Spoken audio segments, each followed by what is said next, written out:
मुझे ये नहीं पता था, बहुत ध्यान से सुनिएगा, मुझे ये नहीं पता था कि कल रात भारत दिवाली करने वाला है महाराज।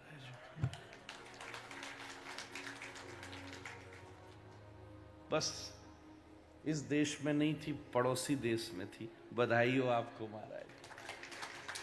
गजब, भारत माता की। आज तो मेरा सुबह उठते ही जब पता चला,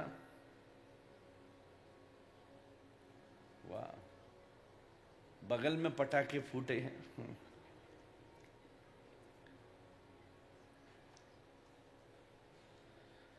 आहा हा हा। अहिंसा ही परमो धर्मो, धर्म हिंसा तथैव च। मैंने ही निवेदन किया था,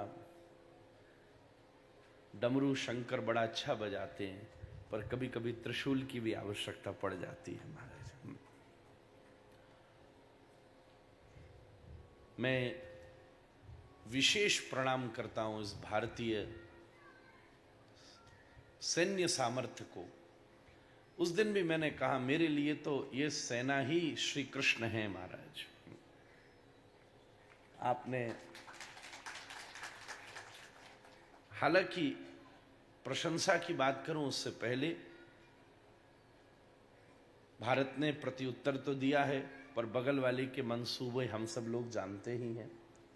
इसलिए ऊपरी तर्ज पर, ऊपरी पक्ष से दिए गए प्रत्येक निर्देश का कुछ समय तक बड़ी दृढ़ता से पालन करने की आवश्यकता है, क्योंकि ये जो आतंक स्थान था,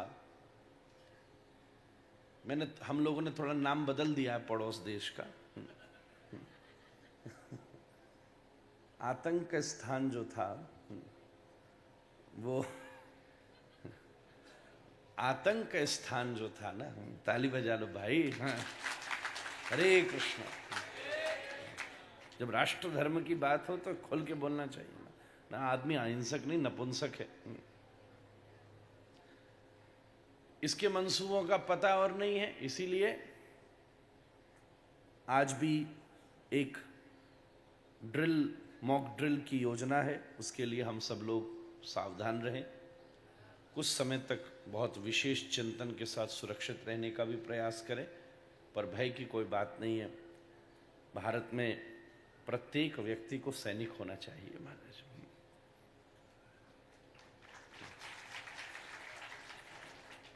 इसलिए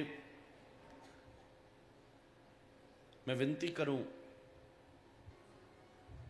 मेरे सुनने में आया पहलगाम में, अत्री जी, 24 लोगों पर हमला नहीं किया था। मुझे ऐसा लगता है 24 मिसाइलों को ट्रिगर किया गया था, जो थोड़ा पहलगाम से चलने में समय ले गई। पर महाराज, एक एक भारतीय कितना समर्थवान है, चल रही उस एक एक मिसाइल ने पूरी दुनिया को इस बात का संदेश दे दिया। और मैं बात कहूं, भारतीय केवल मिसाइल नहीं है, मिसाल भी है महाराज। जोरदार। तो मेरा हृदय में उत्पन्न भावना एक कविता का रूप ले गई। इसलिए भी मैं थोड़ा विलंब कर गया। तैयार था पर कुछ लिख रहा था महाराज। ऐतिहासिक रूप में लिखी जाने वाली इस घटना पर मैंने कुछ लिखा। आप सबको, इस भारतीय विचारधारा को, सरकार को, सेना को, एक कविता लिखी है मैंने। हिंदू न हथियार उठाए तो समझो शांति की पुकार है। हिंदू न हथियार उठाए तो समझो शांति की पुकार है, पर जब भारत की सेना जागे तो महाकाल का अवतार है। हम वो हैं पूजा में दीप जलाते हैं। हम वो हैं पूजा में दीप जलाते हैं, पर युद्ध में वज्र बन के धरा भी हिलाते हैं। न हम छल करते हैं, अत्री जी, न हम छल करते हैं, न पीठ पीछे वार करते हैं, न हम छल करते हैं, न पीठ पीछे वार, हम सीना तान लड़ते हैं, यही है हमारा संहार।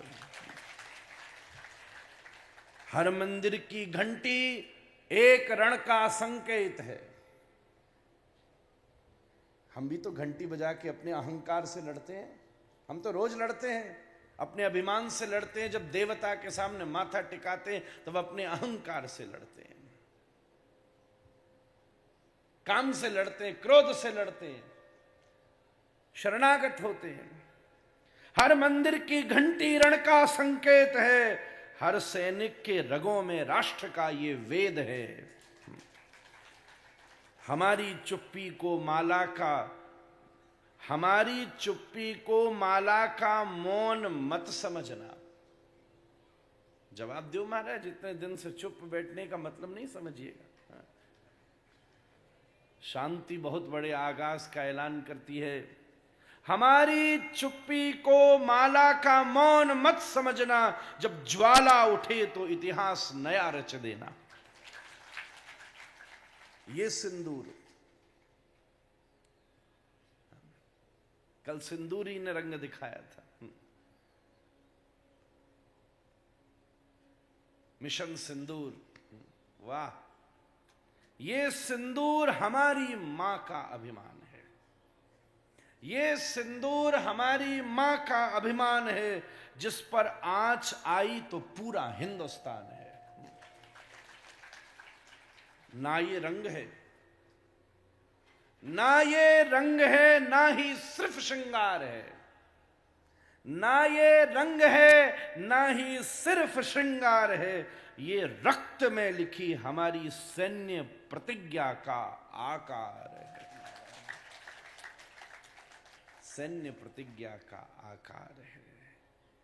हिंदू ना हथियार उठाए तो समझो शांति की पुकार है, पर जब भारत की सेना जागे तो महाकाल का अवतार। हर हर महादेव,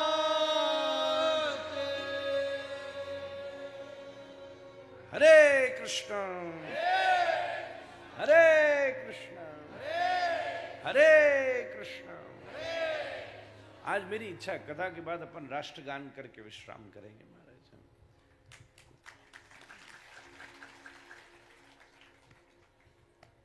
सुबह सुबह गंगा जी के तट पर बैठा, मैंने कहा ये सिंदूर हमारी मां का अभिमान है। जिस पर आंच आई तो पूरा हिंदुस्तान है। ना ये रंग है, ना सिर्फ श्रृंगार है, ये रक्त से लिखी हमारी सैन्य प्रतिज्ञा का आकार है। जय हो।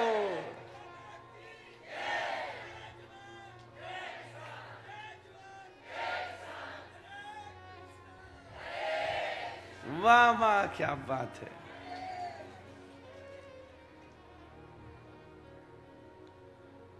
इसलिए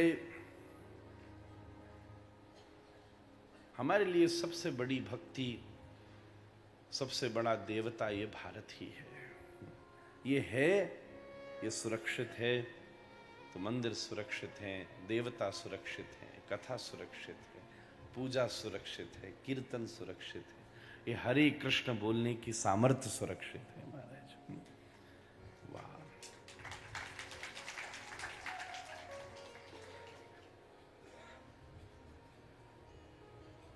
पर मजा आ गया महाराज। पूरी दुनिया को लगा दिया कि आज शाम को कुछ करने वाले, इनने कल रात्रि में सीताराम।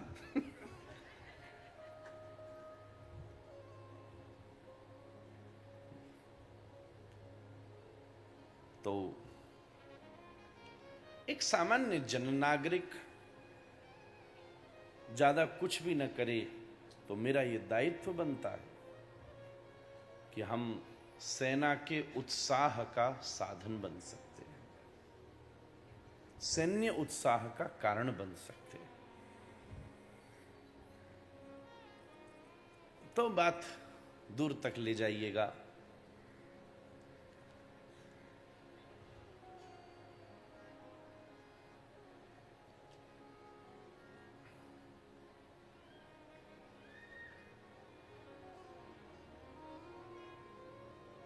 हमें ऐसा लगता है ये भारत की मूल विचारधारा है, मजहब नहीं सिखाता आपस में भेद रखना। पर अगली पंक्ति एक और संकेत करती है, हिंदी हैं हम, हिंदी हैं हम, वतन है हिंदोस्तां हमारा। इसलिए इस पंक्ति का गान स्कूलों से, गांव गांव से लेके प्रत्येक बच्चे ने आज तक, हमने और आप सबने बड़ी विनम्रता से किया होगा। जीवन में कभी कभी यह सौभाग्य प्राप्त होता है कि जिस बात को आपने बचपन से दोहराया हो, सुना हो, जाना हो, पहचाना हो, उसको जीवन में आचरण करने का अवसर प्राप्त हो। और वर्तमान परिस्थितियों को देखते हुए ये मूल बात समझने योग्य है। तो साथ ही साथ आतंक स्थान हल्ला करेगा ही, तो आप सब सावधान रहिए, पर भयभीत मत रहिए। भगवान अवसर दे रहे हैं। मैं अगर दूसरी दृष्टिकोण से आपसे निवेदन करूं, ये जो महीना है ज्योतिषीय दृष्टि से एक बहुत ऐतिहासिक मोड़ पर है। बृहस्पति अभिचारी हैं, जो ग्रह एक वर्ष तक एक स्थान पर रहते हैं, वो हर 3-4 महीने में स्थानांतरण कर रहे हैं, जिससे यौद्धिक स्तर पर उधर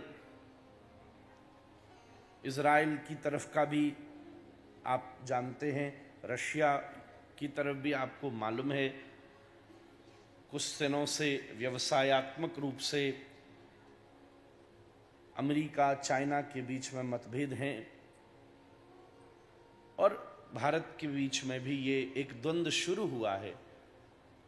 अलाइनमेंट्स ऑफ द प्लेनेट, ग्रहों का स्वरूप इस प्रकार से है जो किसी किसी समय विशेष महाभारत जैसे कालों में आया था।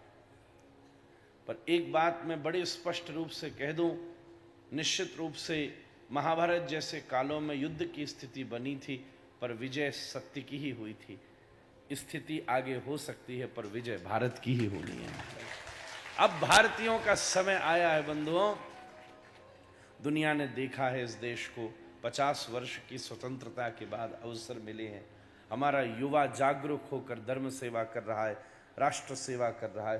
पूरे विश्व भर की बड़ी से बड़ी कंपनी में ऊंचे से ऊंचे पद के ऊपर भारतीय व्यक्ति प्रतिष्ठित है। युद्ध कौशल में उसकी पारंगतता है। किसानों के भीतर अभी भी भूमि से जुड़ी हुई एकता है। केवल 2-4 ऐसी दीमक हैं जो धीरे धीरे खा जाती हैं, उसमें सबसे बड़ी दीमक जाति है।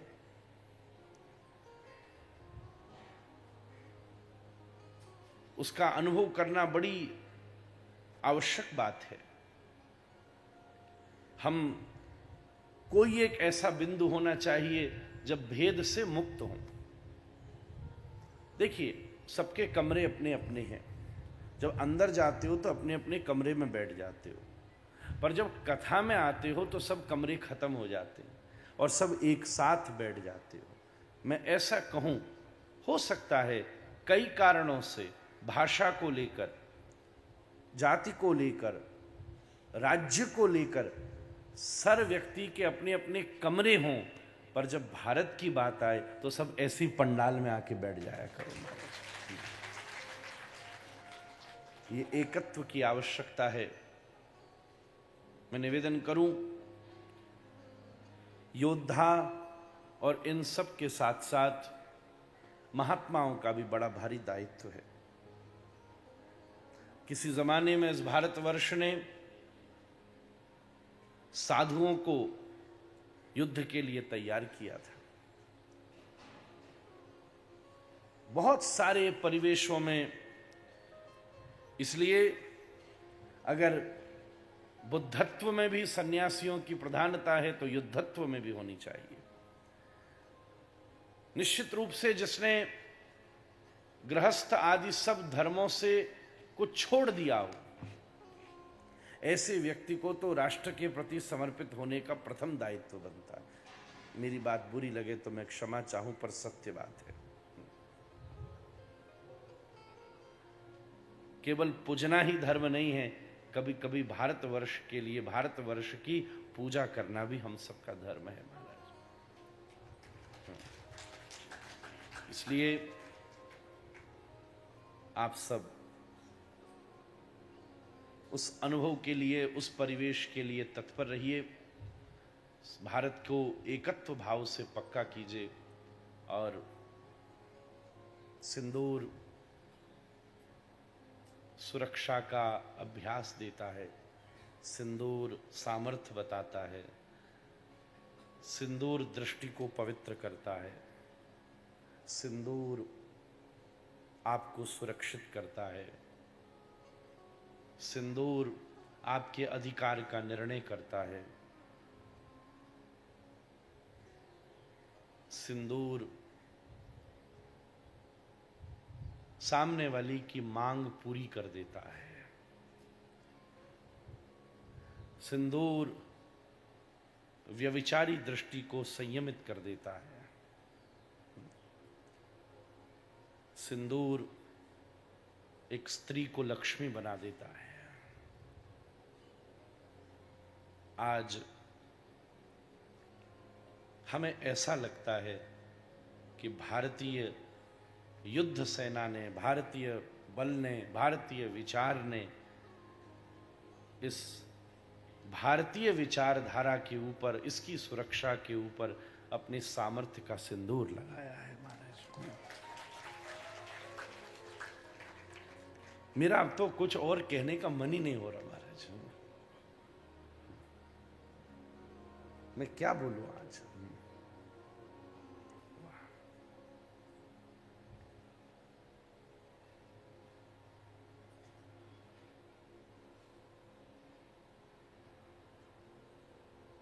ये भारत जिसके पास भाव भी है,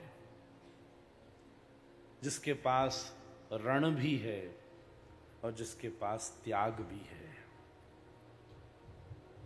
ये सौभाग्य है महाराज। श्रीमद् भागवत कहती हैं देवता भी तपस्या करते हैं कि इस भारतवर्ष में जन्म मिल जाए हमें। इसलिए भारत भाग्य विधाता।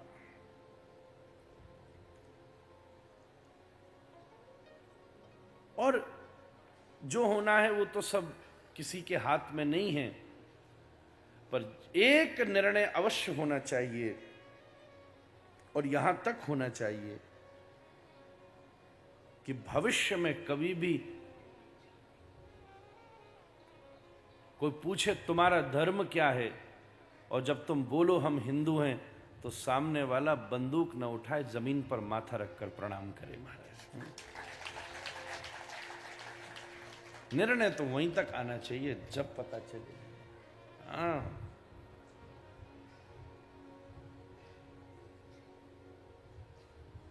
उस दिन में जब पहलगाम का हमला हुआ तब भी मैं भड़का नहीं रहा था, दर्द बोल रहा था। और जब मैं आज कह रहा हूं तो भी मैं भड़का नहीं रहा, आनंद बोल रहा है महाराज। इसलिए बधाई हो। अरे बोलो भाई, ऊना वाले ढीले कैसे पड़ रहे महाराज। हरे कृष्ण।